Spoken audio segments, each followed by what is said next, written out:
La semana pasada estudiamos varios tipos de crisoles.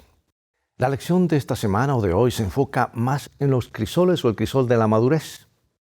Si bien es cierto que muchos de nuestros problemas los creamos nosotros, Dios es, en última instancia, el soberano de todo el universo y la historia de las naciones, así como de nuestras vidas individuales. Dios quiere que crezcamos como individuos, pero también como familias, como comunidades y como naciones. Y en el contexto de nuestra caída, el crecimiento toma dimensiones adicionales. Sí, Dios nos salva por su gracia. Sí, Él nos justifica por el sacrificio sustitutivo de Jesucristo y por nuestra aceptación de ese sacrificio por fe.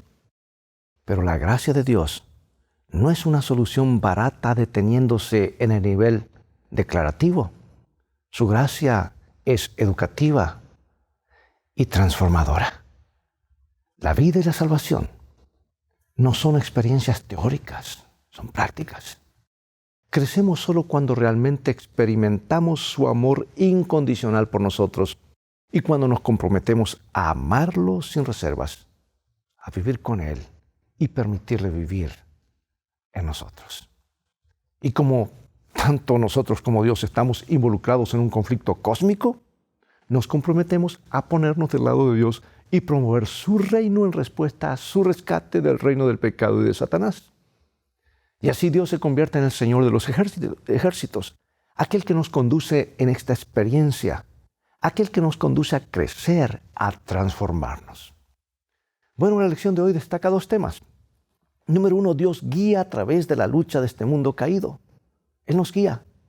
Si bien esto nos consuela y también nos da fortaleza y confianza en Dios, pero solo cuando nos guía a través de la batalla de nuestra vida, crecemos y somos transformados.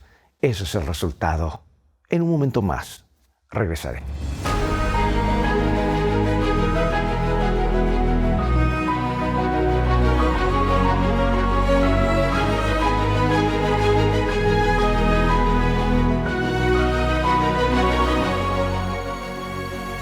Leemos en la palabra de Dios en la primera carta de San Pedro, capítulo 1, versículo 6.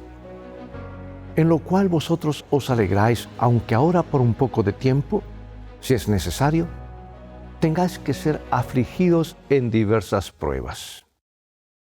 Hay una hermosa cita de Elena de White, mi autora favorita en el libro Ministerio de Curación, y nos dice lo siguiente. A plena luz del día y al oír la música de otras voces, el pájaro enjaulado no cantará lo que su amo procura enseñarle. Aprende un poquito de esto, un trino de aquello, pero nunca una melodía entera y definida. Entonces el amo cubre la jaula y la pone donde el pájaro no oiga más que el canto que ha de aprender. Y en la oscuridad lo ensaya y vuelve a ensayar hasta que lo aprende y prorrumpe en perfecta melodía. Después el pájaro es sacado de la oscuridad y en lo sucesivo cantará ese mismo canto a plena luz. Así trata Dios a sus hijos. Tiene un canto que enseñarnos y cuando lo hayamos aprendido entre las sombras de la aflicción, podremos cantarlo perpetuamente.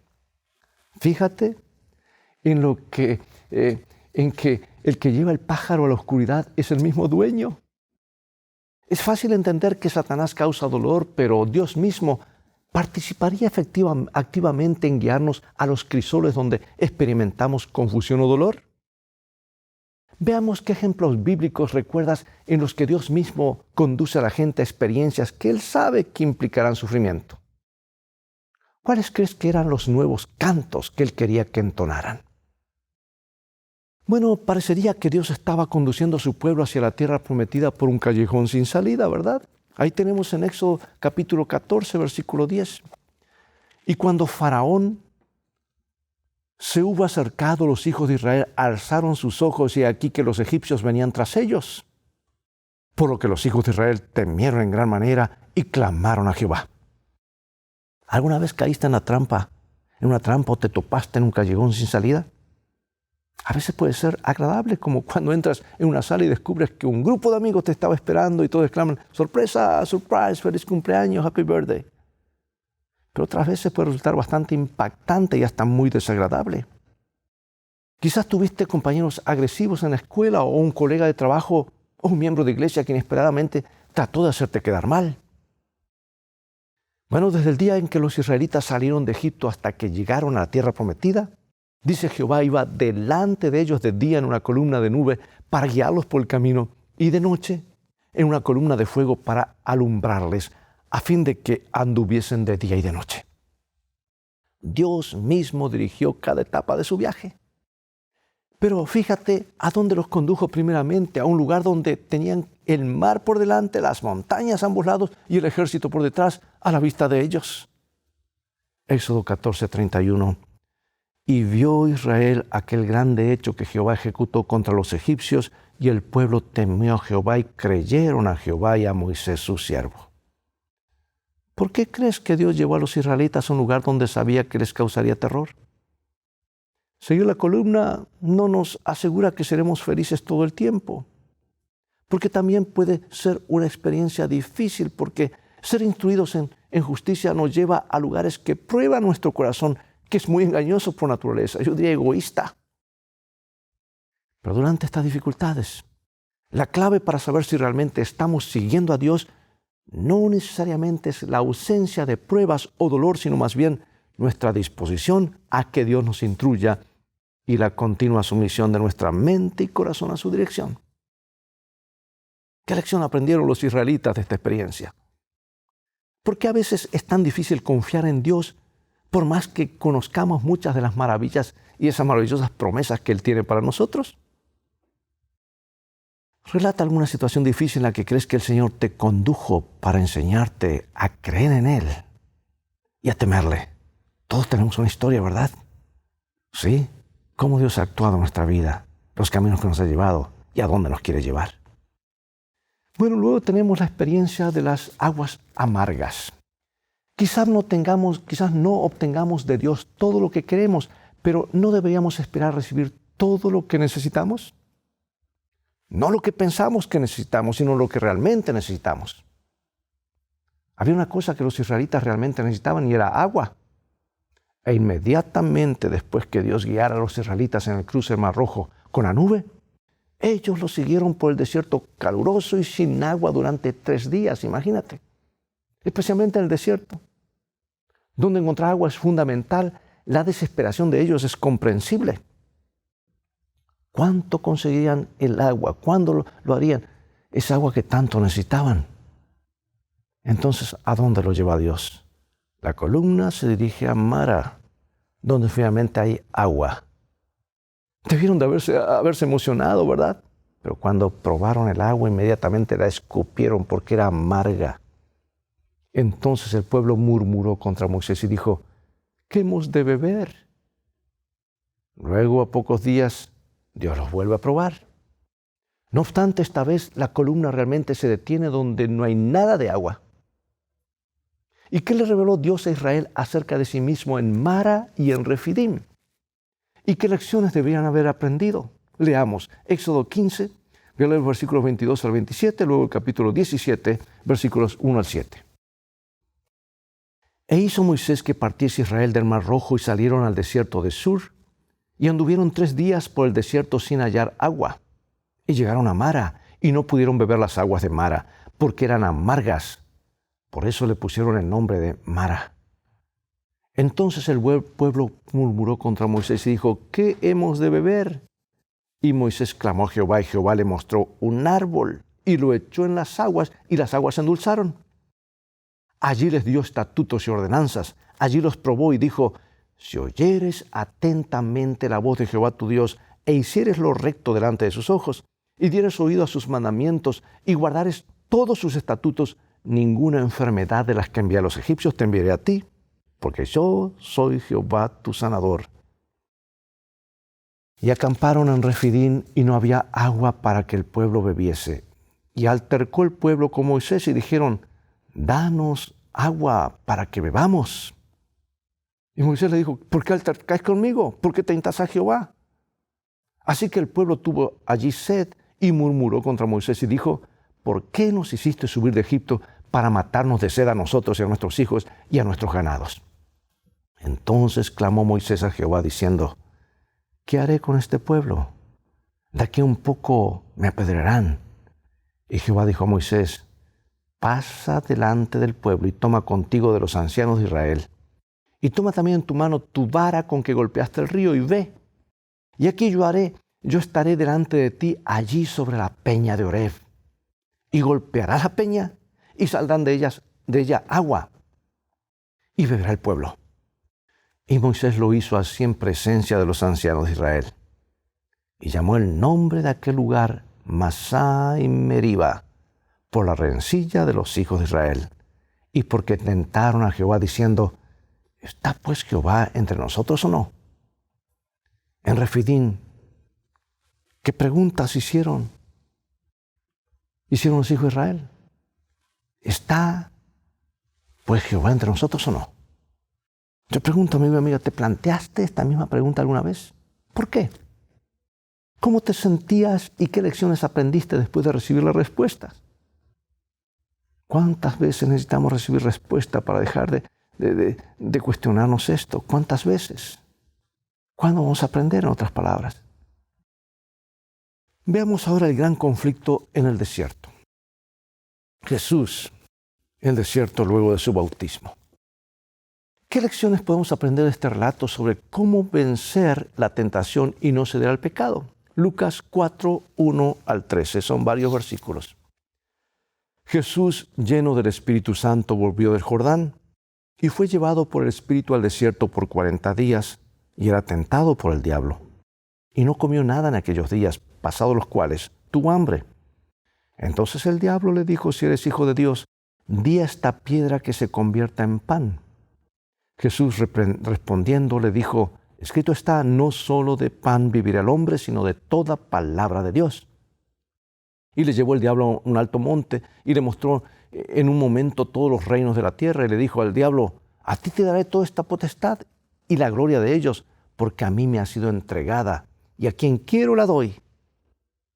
Si tú postrado me adorares, todos serán tuyos. Respondiendo Jesús le dijo, vete de mí, Satanás, porque Cristo está, al Señor tu Dios adorarás y a Él solo servirás.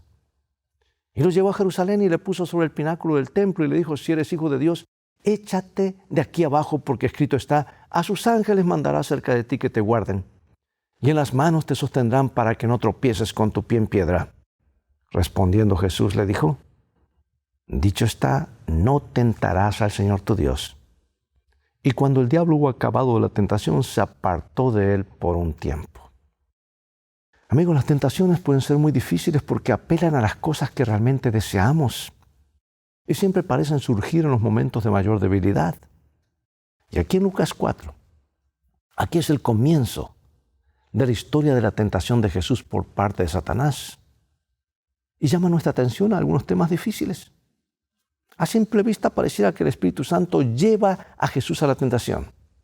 Sin embargo, Dios nunca nos tienta, según lo dice el libro de Santiago. Más bien, como lo hemos visto, Dios nos lleva a crisoles de prueba.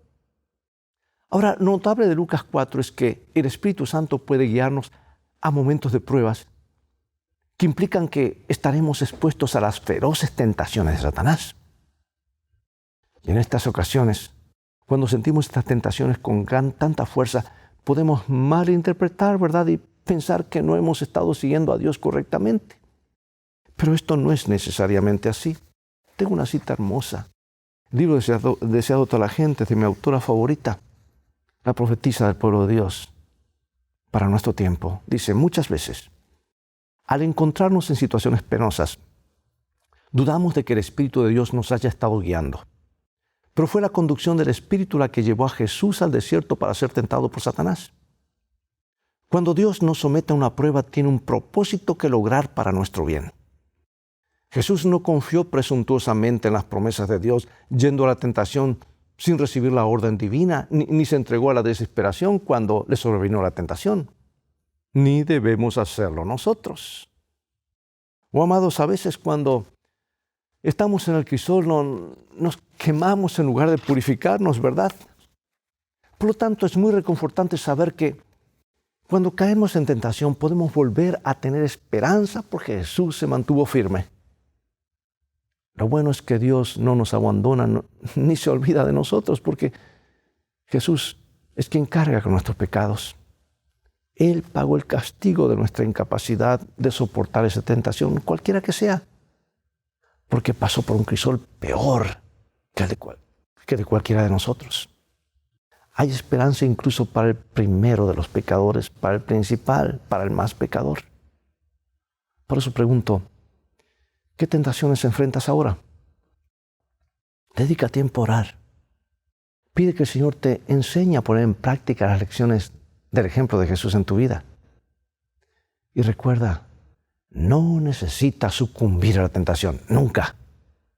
Recuerda también que si caes, tienes un Salvador, una mano que te levanta, no te dejará caído. Vamos a 1 Pedro 1, 6 y 7. En lo cual vosotros os alegráis, aunque ahora por un poco de tiempo, si es necesario, tengáis que ser afligidos en diversas pruebas, para que sometida a prueba vuestra fe, mucho más preciosa que el oro, el cual, aunque perecedero se prueba con fuego, sea hallada en alabanza, gloria y honra cuando sea manifestado Jesucristo.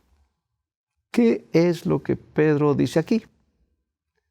Pedro escribe a gente que estaba pasando por dificultades y que a menudo se sentía muy sola. Recuerda el siglo I, las terribles persecuciones por la Roma pagana. Y él también le escribió a los expatriados de la dispersión en el Ponto, en Galacia, Capadocia, en Asia, en Bitinia. Esta es la zona que conocemos hoy como Turquía Occidental, o sea, el oeste de Turquía. Y unos versículos más adelante, Pedro expresa que sabe que están afligidos en diversas pruebas.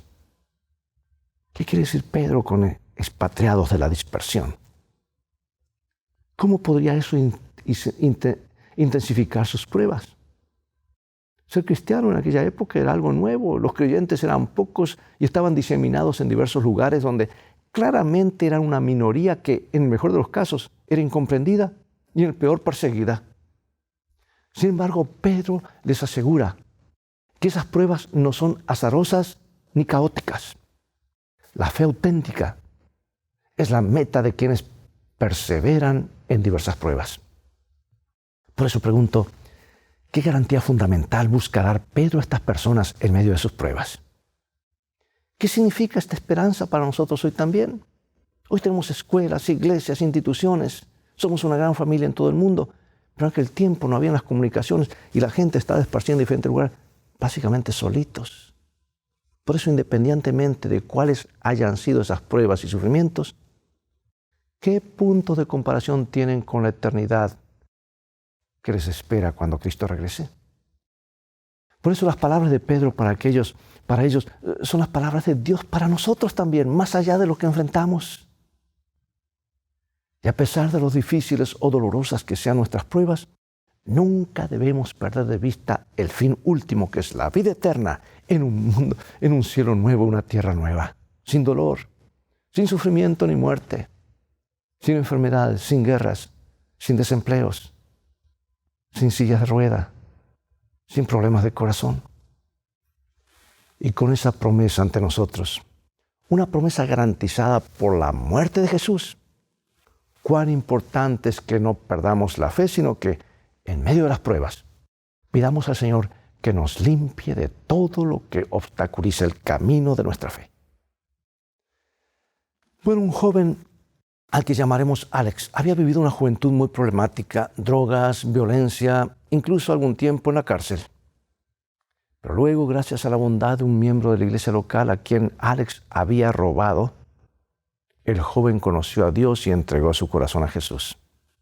Aunque todavía tenía sus problemas y luchas, y aunque todavía quedaban elementos de su pasado, Alex era una nueva persona en Jesús. Amaba a Dios y buscaba expresar ese amor al obedecer sus mandamientos. Pero en determinado momento, Alex sintió la impresión de que debería ser pastor. Todo apuntaba a eso. Estaba respondiendo al llamado de Dios sin ninguna duda. Pero escucha esto, en la universidad las cosas fueron bien al comienzo. Luego, una tras otra, las cosas empezaron a ir mal y su vida comenzó a desmoronarse. Su fuente de dinero comenzó a agotarse.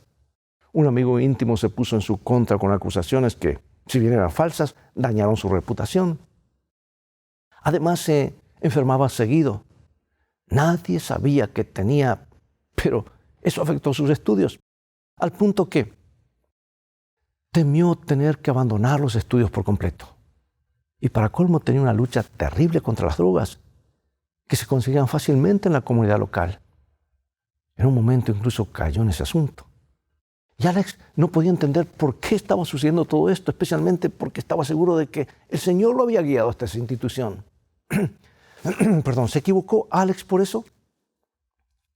Toda su experiencia con Dios fue un gran error. Hasta los elementos más básicos de su fe estaban en duda. Imagina que en medio de esta crisis, Alex se te acerca y te pide un consejo.